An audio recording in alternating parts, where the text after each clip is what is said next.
What is up, guys? Welcome back to another episode of Ryan Meyer's Expeditions. Today we got something really cool for you. We're out here on my buddy Wes's boat, Swell, and we're gonna get in the dinghy and we're gonna do some really cool spearfishing right here in a spot that I've spent a lot of time. I've explored this whole area, but I've never done it by boat. So I'm really excited. These guys are talking moos, ukus. That's really kind of what we're looking for. Sam's got the 3-prong. She's gonna play around with that a little bit.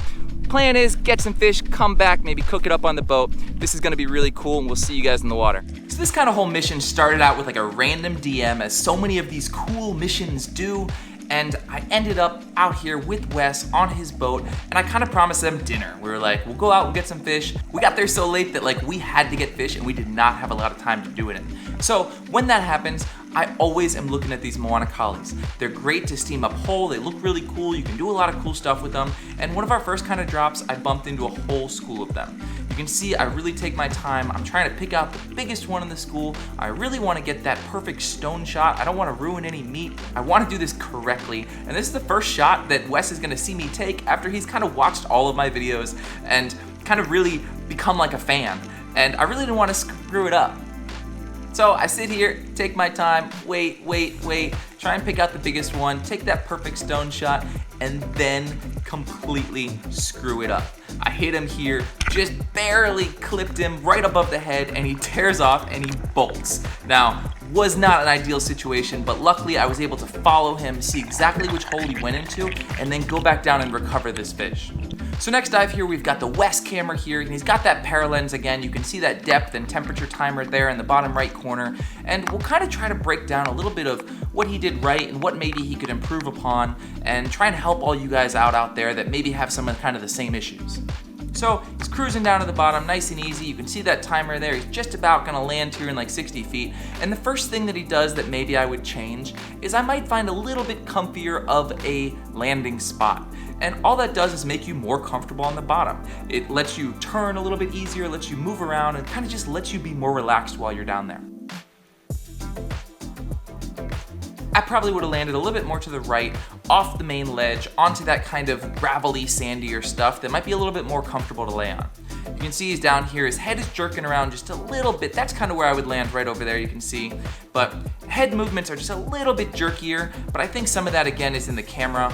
So he's cruising around, he's looking, he's doing a lot of movement, and he picks out his target. He's got some goats behind him, but you see he's kind of sitting on his butt, which is not ideal. He got a big profile there, but it happens when you have to turn around and shoot something behind you.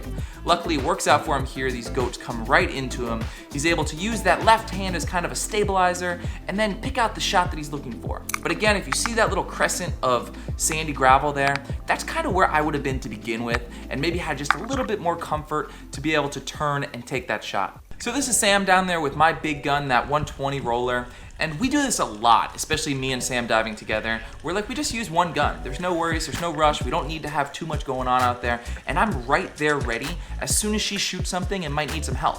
You could see I was already on my way down to the bottom when she was kind of struggling. I could see that she shot something or she shot at something. Maybe that fish needed a second shot. Maybe she needed a little bit help untangling it from the reef. So I was there. Again, I go down, that Moana Kali tore off, she seemed to hit it a little bit low, and we followed it right over to its hole. All I've got is her little pink 3-prong, so I really wanna make sure that I do this right the first time. I get that stone shot, I don't hurt any meat, and I managed to get this thing out clean on a single dive. So, get him out of his hole, got the stone shot I was looking for, then kind of went over and was going to untangle her shaft. You know, the fewer dives, the more I can get done in fewer dives, the better. We don't have to come back down here again. I can move now to another spot and take my own dive. Thank you. Nice. That was really funny and kind of awful. Such a luxury to change your mind and move a spot. Yeah. Usually we swim out from shore and then you don't even think about it. Let's check right here. We got a little bit more edge right here. We'll come in here a little bit shallow. Let's go like 50 feet. Okay. Because ukus are always the dream, but they're... I hit 60 feet and I was like, this sucks. We don't... It's uncomfortable. Look at your mismatched fins. Yeah, did you get your fin sorted? Yeah, I got 2 different ones. I broke one of each. So it's always kind of super interesting being on a boat because there's so many options. I mean, we could literally jump in this boat and take it anywhere we want to go really, really quickly. And it's almost like it gets kind of insane to have that many options and to not know where to go. Like, do I just swim? Or do I get into the boat? Do all 4 people get into the boat with their spear guns, take off their dive gear, unload their guns, do all that kind of drama? And maybe when we're driving to somewhere else, we ran over all the good spots. So it's really kind of difficult to decide. And a lot of times, what I like best is honestly just to swim. When I swim, I can see everything down there and I can see those tiny little pockets, that random big ledge that I'll find that'll hold these fish. So we moved a little bit, we found another spot, and again, the Moana Kalis came right in. I was able to get my perfect shot there, another fish for dinner. Like I said, pressure is on, we're looking for dinner. We gotta get back to the boat before the sun gets down and cook up everything. So whenever I dive with someone new, I kind of ask them, you know, what are we looking for? What is your dream? What's the desire here? Do you want to learn? Do you want to shoot a specific fish? And Wes only wanted uku. He was like, I've shot everything, all I want is a freaking uku. And I was like, well, that's cool, but I only get ukus like every, 3rd, 4th trip. I can't just go out here and produce an uku for you. But that's what we were really looking for. And you'll see one kind of come in here on his dive here, and it's out there in the back. It's not a big one, but I guess it was a shooter for him. He was looking at it, kind of trying to decide. And one of his first mistakes here is I think I would have laid to the right a little bit in that little sand patch instead of being right on top of the reef and being a little bit less comfortable. So that's really the only thing I can see that he did wrong here. He would be a little bit more comfortable on the bottom and maybe have a little bit more of that sand to dust up, but he decided that uku wasn't gonna happen and he'll take this Roy instead. So back here onto the West Cam again, and like I said before, uku was on his mind, and it was tough because the girls all wanted to spearfish and they were all a little bit shallower, maybe in that like 40 to 60 foot range where they were comfortable, whereas me and Wes were definitely a little more comfortable in that 70 to 90 where there is a lot more opportunities at those ukus.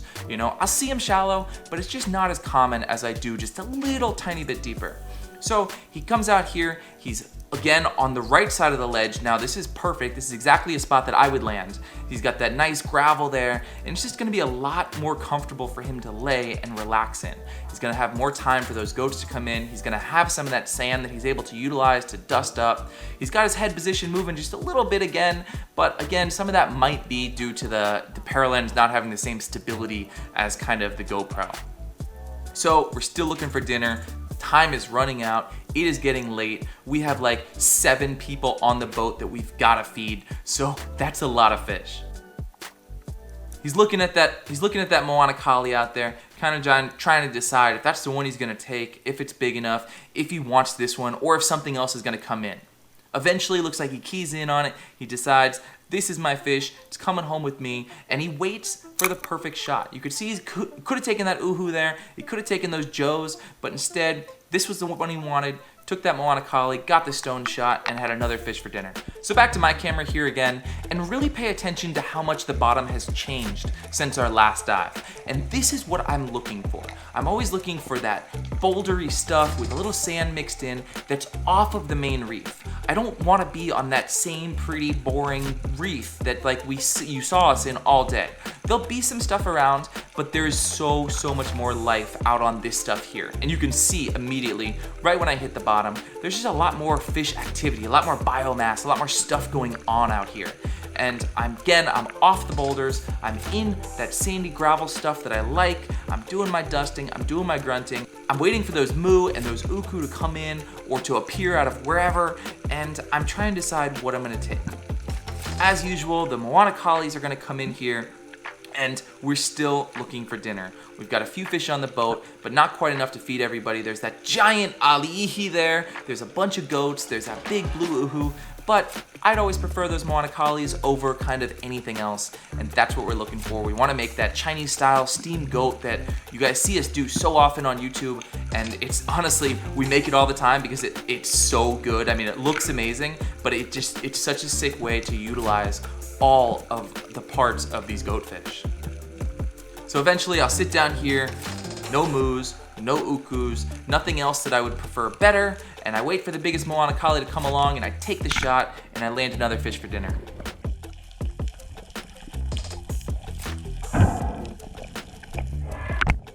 Same type of bottom. I'm out there, I'm a little deeper, and when I find stuff like this, I'm looking for two things. If it's a point that comes out straight from land, I'm looking for that up current side. If it's not a point, where a lot of times what we have out here is like these steps, then I'll kind of start in the shallower stuff, maybe do a 70, 80 foot dive on these, then move out a little bit further. Now I'm in 80, 90 feet, then I'm all the way out to 100, 110, 120, and I'll kind of just keep working out until I find that fish that I'm looking for. Again, these boulders, you can see there's just a selection of fish. Tons of joes, big oohoos right there in your face, Moana Kalis cruising around, but I'm waiting for that moo and I'm waiting for that uku to come in, and they didn't on this dive, but I just thought it was a really cool example again of kind of the exact structure that I'm looking for when I'm hunting for those bigger moos, ukus, aluas, trophy fish. Most of our like uku diving and moo diving, like this is the bottom that we're looking for. Yeah. Like those boulders and stuff like off the main ledge usually. And this is kind of like that moo uku. You'll see the big goats down there and just a lot more life. So this is again a great example of what I was just talking about. This is my next dive now, and I just take it one step further. This is probably 100, 110. I'm just going out in just one step further to see. I know there's a lot of life out there. I know it's only a matter of time. If I do enough dives out here, something cool is gonna come past me. You can see the life. You can see these big, beautiful coral heads with all those little damsels in it. I just love seeing them. I got my sandy spot. I'm gonna sit down there. I'm gonna dust. I'm gonna grunt. I'm gonna wait. But unfortunately, again, nothing came in on this dive. But I did locate the moo, which I've noticed were up higher on the reef. So now I'm gonna go up, I'm gonna do another recovery, and then I'm gonna come back and try and hunt that higher side of the reef and see if I can't trick one of those moo into coming home to dinner with me. So this dive here, same spot, just a little bit shallower. Again, back up the wall. I find my little hiding spot. I'm kind of on the bottom side of this ledge, and I'm hoping that if I creep up over it, I can see those moo.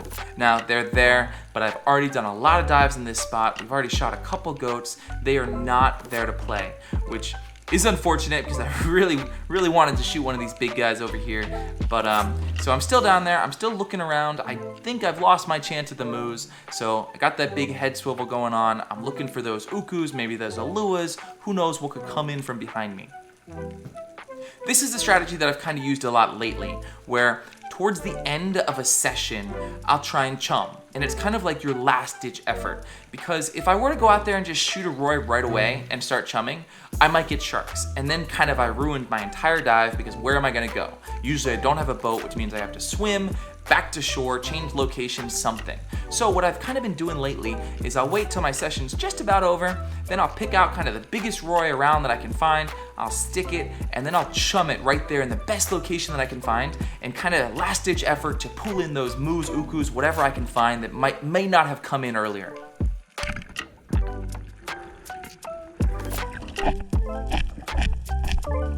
So we let all the chunks fall to the bottom.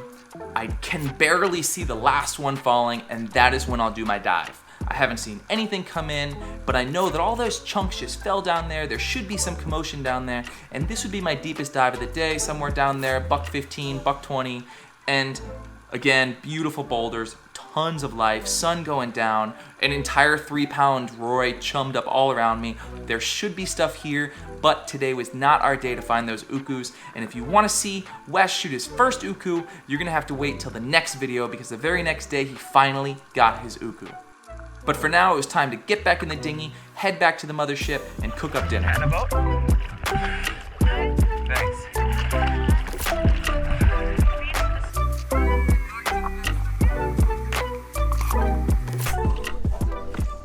There you go, guys. Dinner right there. Nice mess of goats with the crew. Super cool dive there, guys. You guys know I love to eat them. I don't know how we're gonna cook them up, but the sun is going down. Time to crack open a beer. It's gonna be a pretty cool sunset dinner out here on the boat. All right, guys, this is Wes. What are you doing? What's up? I'm scaling this thing because we're with you guys, and you guys are the goat cooking masters. Wes has got a channel too, Tiny Watch Solar. He's out here with his family. Sun is going down. I don't know where a beer is. I need to find one of Get a those. beer. Check it out, little galley kitchen. Hello. Yeah, you haven't had the boat tour yet. No, we haven't. This is the galley. This is Shannon. Galley. Hey, Shannon. Hi. How's it going? Where's the beer? Step one. In here? Oh, in the freezer, chilling. Solar powered beer right there. That's it. Solar powered beer, tiny watts. Freaking cool. Frosty, look at that. Cheers. All right, so it looks like me and Sam have taken over here. The plan is we're gonna fillet up these 3 bigger goats and we're gonna turn those into ceviche, which is a recipe you guys have seen us do before. It's our favorite thing to do with these goats. Then we're gonna take these 3, the smaller ones, and we're gonna steam these up traditional style, cilantro, garlic, ginger, whatever we can find on their bone. I'm just cutting some stuff up for the ceviche. We're gonna kind of wing this ceviche a little bit tonight because we are on a sailboat and things are limited. But not really, they've kind of No. had everything we've asked. Yeah, you guys must have just hit the grocery store or something. So did not need to scale these because I am filleting them. So we did an extra step, but not a big deal. sorry. It's okay. It's okay. It's okay.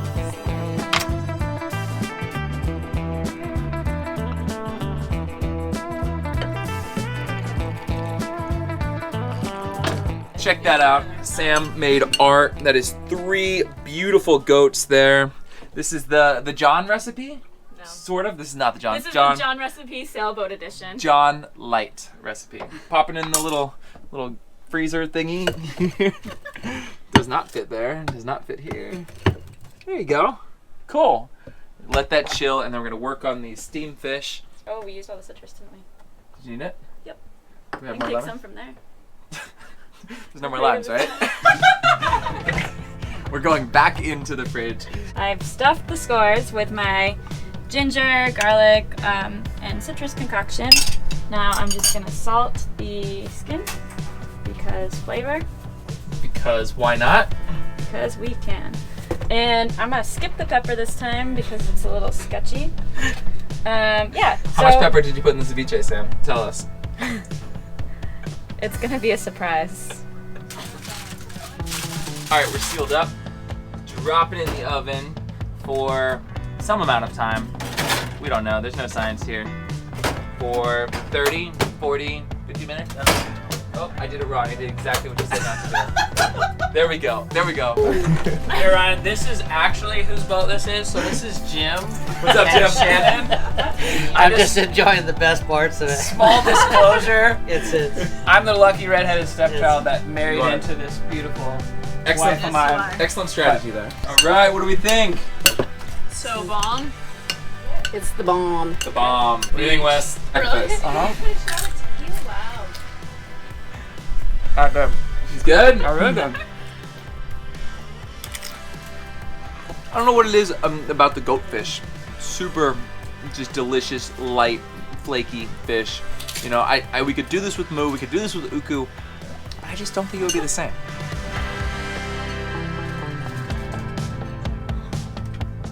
All right, smells good.